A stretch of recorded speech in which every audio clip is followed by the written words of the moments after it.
Welcome back to ज्ञान वर्षा। आज हम लोग डिस्कस करेंगे कीमोओस्मोटिक थ्योरी के बारे में। हम लोग लास्ट वीडियो में डिस्कस कर चुके हैं इलेक्ट्रॉन ट्रांसपोर्ट चेन के बारे में और उनके इनहिबिटर्स के बारे में। तो चलिए अब हम लोग स्टार्ट करते हैं कीमोओस्मोटिक थ्योरी से।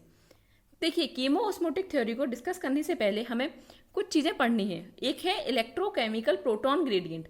देखिए ये क्या होता है।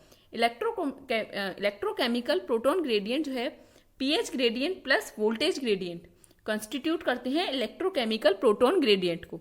ठीक है, अब देखिए पीएच ग्रेडियंट वोल्टेज ग्रेडियंट कहाँ से जनरेट हुआ। देखिए आपको याद होगा इलेक्ट्रॉन ट्रांसपोर्ट चेन।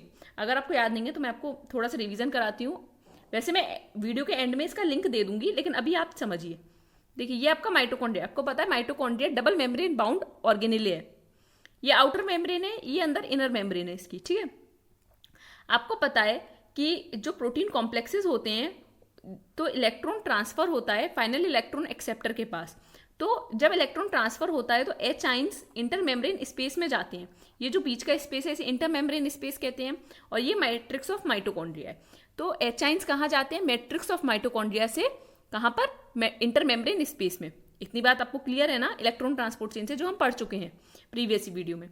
तो देखिए अब जब ये एच आइंस यहाँ पर जाएंगे तो यहाँ पर एच आइन की कंसंट्रेशन बढ़ जाएगी। एच आइन की कंसंट्रेशन इंक्रीज होने का मतलब क्या है, पीएच का कम होना। तो हम कह सकते हैं कि इंटर मेम्ब्रेन स्पेस में पीएच कम होगा इन कंपैरिजन टू मैट्रिक्स।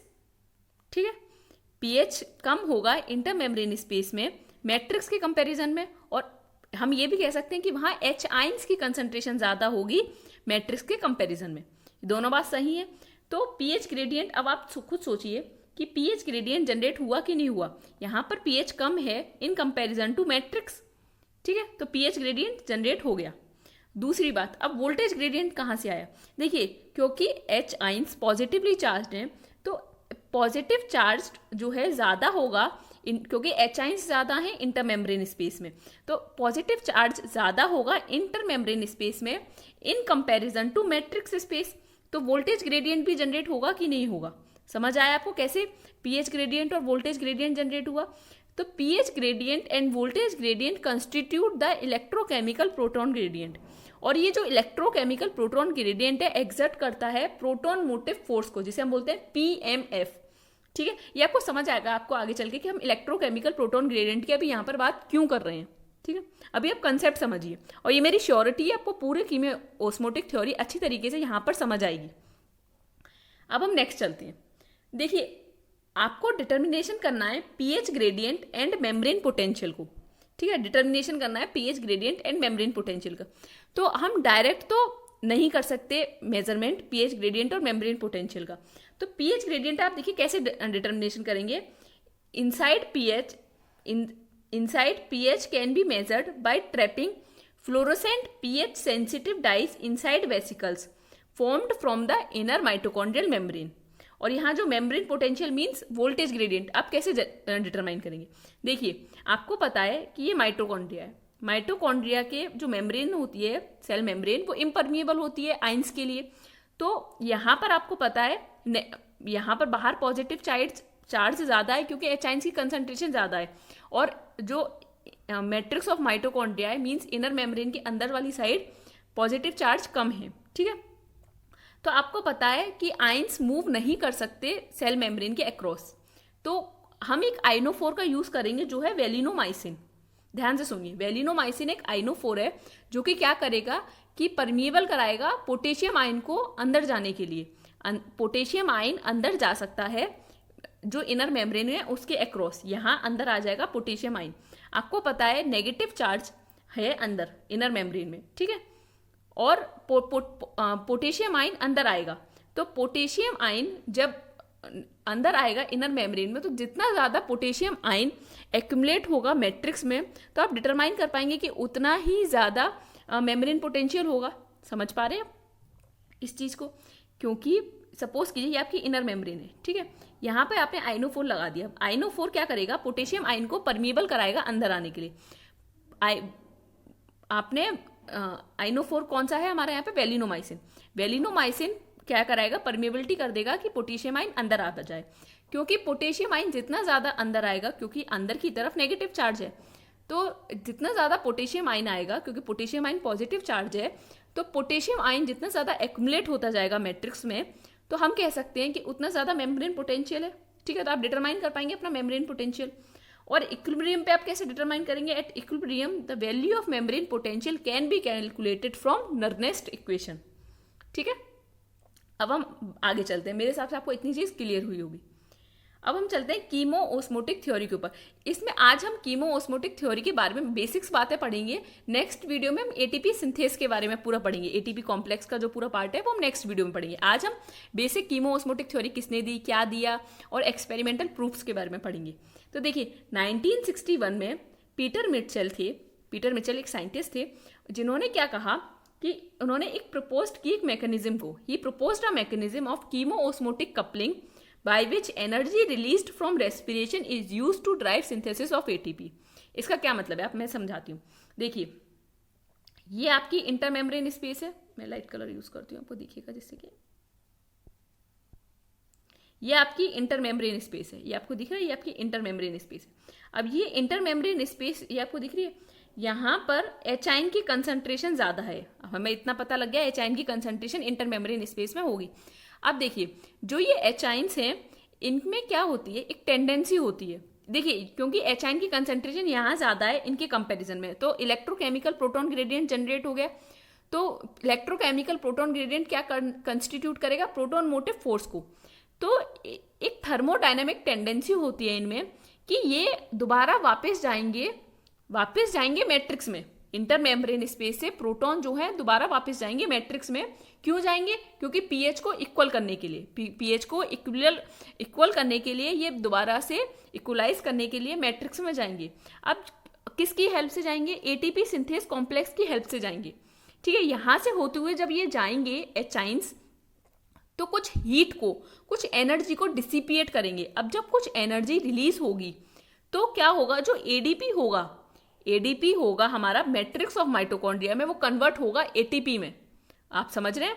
देखिए क्या होगा, एचाइन्स भरे हुए हैं आपके यहाँ पर इंटरमेम्ब्रेन स्पेस में एचाइन्स भरे हुए हैं। क्योंकि एचाइन्स ज्यादा हैं इंटरमेम्ब्रेन स्पेस में in comparison to matrix of mitochondria, तो आपको पता है अब इलेक्ट्रोकेमिकल प्रोटॉन ग्रेडियंट जनरेट हो गया है, जिसकी वजह से क्या हुआ, उसने कंस्टिट्यूट किया प्रोटॉन मोटिव फोर्स को। अब इन एचाइन्स में टेंडेंसी होगी कि ये वापस जाएं मैट्रिक्स ऑफ माइटोकॉन्ड्रिया में। क्यों जाएं? पीएच को इक्वलाइज करने के लिए। अब पीएच को इक्वलाइज करने के लिए जब ये बहुत एनर्जी से जाएंगे तो ये कुछ एनर्जी को डिसिपिएट करेंगे। जब ये कुछ एनर्जी को डिसिपिएट करेंगे तो जो यहाँ मैट्रिक्स ऑफ माइटोकॉन्ड्रिया में एडीपी है वो कन्वर्ट होगा, उस एनर्जी को यूटिलाइज करके जो एडीपी है वो कन्वर्ट होगा एटीपी में। ठीक है, ये इनकी हाइपोथेसिस थी एक। इन्होंने इसके लिए एक नोबेल प्राइज भी मतलब इन्हें मिला है। ये लाइन पढ़िए, the chemiosmotic theory of oxidative phosphorylation for which Peter Mitchell received the Nobel prize. इन्होंने क्या कहा था, ध्यान सुनिए, coupling of ATP synthesis to respiration is indirect via H ion electrochemical gradient. Coupling of ATP synthesis to respiration is indirect, ध्यान सुनिए, via H ion electrochemical gradient. I hope आपको ये चीज समझ आई होगी।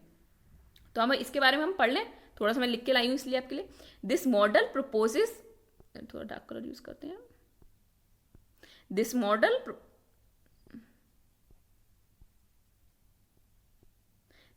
proposes that energy from electron transport drives an active transport system which pumps proton out of the mitochondrial matrix into the intermembrane space.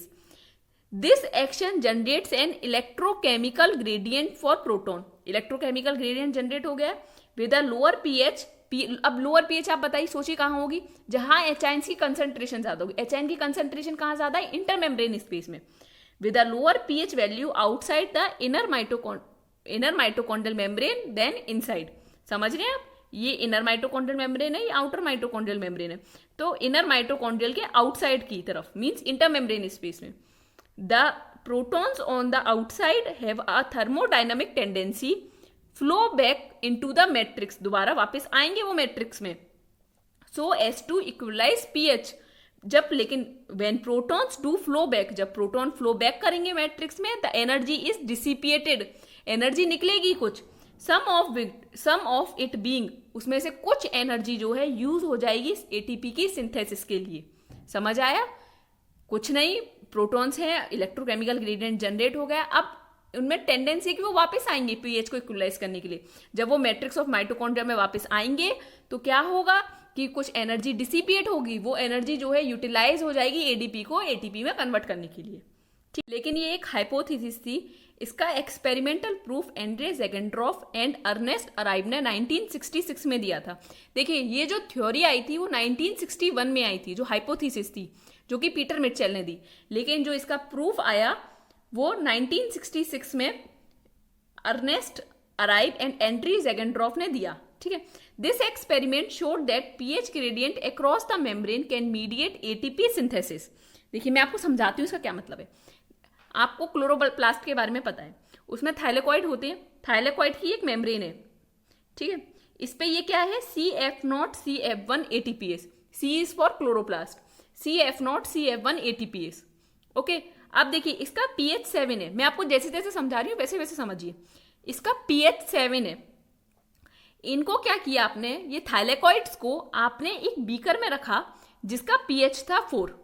सुनिए आपने thylakoid को एक beaker में रखा जिसका pH था 4, बफर सॉल्यूशन का pH था 4।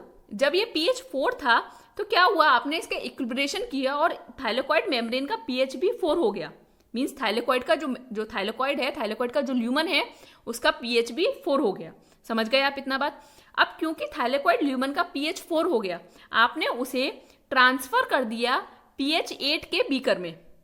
pH 8 के बीकर में, जिसमें बफर सॉल्यूशन 8 pH का है, उसमें आपने इस थाइलेकॉइड ल्यूमन को, इस थाइलेकॉइड को ट्रांसफर कर दिया और कुछ ADP प्लस PI ऐड कर दिए, कुछ ADP plus PI inorganic phosphate add कर दिए। तो आपने क्या देखा कि ADP जो है वो कन्वर्ट हो रहे हैं ATP में। तो क्या कंक्लूजन निकाला गया, क्योंकि देखिए आप देखिए ऐसा क्यों हुआ। अब आप बताइए, थाइलेकॉइड के ल्यूमन का pH है 4, तो एचाइन की कंसंट्रेशन वहां ज्यादा होगी या कम? ऑब्वियसली ल्यूमन में एचाइन की कंसंट्रेशन ज्यादा होगी इन कंपैरिजन टू बीकर, जो बफर सॉल्यूशन है उसमें। तो एचाइन की कंसंट्रेशन क्योंकि ल्यूमन में ज्यादा है तो वो अंदर से बाहर की तरफ मूव करेंगे।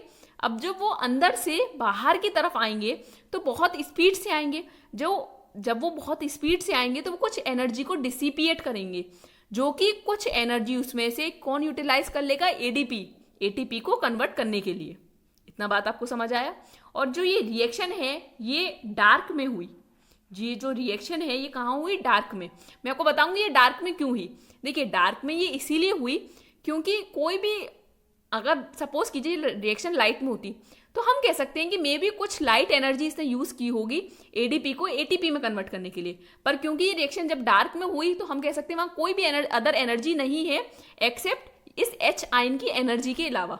समझ आया? मैं आपको और क्लियर तरीके से समझाती हूं। देखिए, ये एक बीकर है जिसका बफर सॉल्यूशन का pH है 4। आपने थाइलेकॉइड डाला जिसका pH था 7, थाइलेकॉइड ल्यूमन का। आपने इक्विलिब्रेशन किया और उसका pH हो गया 4। कितना pH हो गया हमारा? 4। ठीक है, अब क्योंकि pH 4 हो चुका है तो आपने थाइलेकॉइड को ट्रांसफर किया जिस बीकर में pH था 8। pH 8 के बीकर में आपने इस थाइलेकॉइड को ट्रांसफर किया और कुछ ADP प्लस PI को ट्रांसफर मीन्स ऐड किया, उसमें कुछ ADP प्लस PI को उसमें ऐड कर दिया। थाइलेकॉइड को डाल दिया जिसका pH हो गया है, जिसके ल्यूमन का pH हो गया है 4, उस बीकर के बफर का pH है 8 और कुछ ADP प्लस PI आपने डाल दिए। तो आपने क्या देखा कि ADP जो है ATP में कन्वर्ट हो रहे हैं, ADP ATP में कन्वर्ट हो रहे हैं। ये रिएक्शन डार्क में किया गया। अब आप समझ रहे क्यों, मीन्स डार्क में क्यों किया गया। देखिए, pH क्योंकि 4 था तो एचाइन की कंसंट्रेशन ज्यादा है ल्यूमन में थाइलेकॉइड के इन कंपैरिजन टू जो बीकर है बफर सॉल्यूशन का। बफर सॉल्यूशन का pH है 8, एचाइन की वहां कंसंट्रेशन कम होगी, तो एचाइन की कंसंट्रेशन ज्यादा है ल्यूमन में, तो वो ल्यूमन से बाहर की तरफ जाएंगे बीकर में। क्योंकि जब वो इतनी एनर्जी से जाएंगे तो वो कुछ एनर्जी को डिसिपिएट करेंगे। वो एनर्जी जो है यूटिलाइज कर लेगा ADP प्लस PI ATP में कन्वर्ट करने के लिए। अपने आप को ADP ATP में कन्वर्ट हो जाएगा उस एनर्जी को यूज करके, उसकी एनर्जी का कुछ पार्ट यूज करके वो एडीपी को एटीपी में कन्वर्ट कर लेगा। आई होप आपको क्लियर हुआ होगा। ये थाइलेकोइड ल्यूमन था, इसका पीएच था 7 और ये CF0 CF1 ATPase है। ठीक है, अब इसे pH 4 पे कर दिया। pH 4 पे करने के बाद इसे pH 8 के बफर में ट्रांसफर किया गया।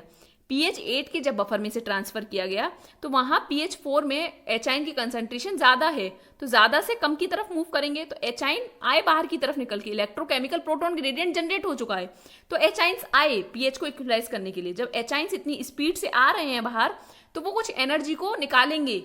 जब वो कुछ एनर्जी को डिसिपिएट करेंगे तो जो आपने एडीपी प्लस पीआई जो इनऑर्गेनिक फॉस्फेट है और जो एडीपी है जो आपने ऐड किया है वो कन्वर्ट हो जाएंगे एटीपी में। ठीक है, आई होप आपको ये एक्सपेरिमेंट क्लियर हुआ होगा अच्छी तरीके से। अगर आपको ये वीडियो पसंद आई है तो आप इस वीडियो को लाइक कर सकते हैं। ये जो मटेरियल है मैं ज्ञान वर्षा टेलीग्राम चैनल पर अपलोड कर दूंगी। कोई भी डाउट हो आप मुझे gyanvarsha@gmail.com पर मेल करके पूछ सकते हैं। अगर आपने हमारा चैनल अभी तक सब्सक्राइब नहीं किया तो आप हमारा चैनल सब्सक्राइब कर सकते हैं। Thank you.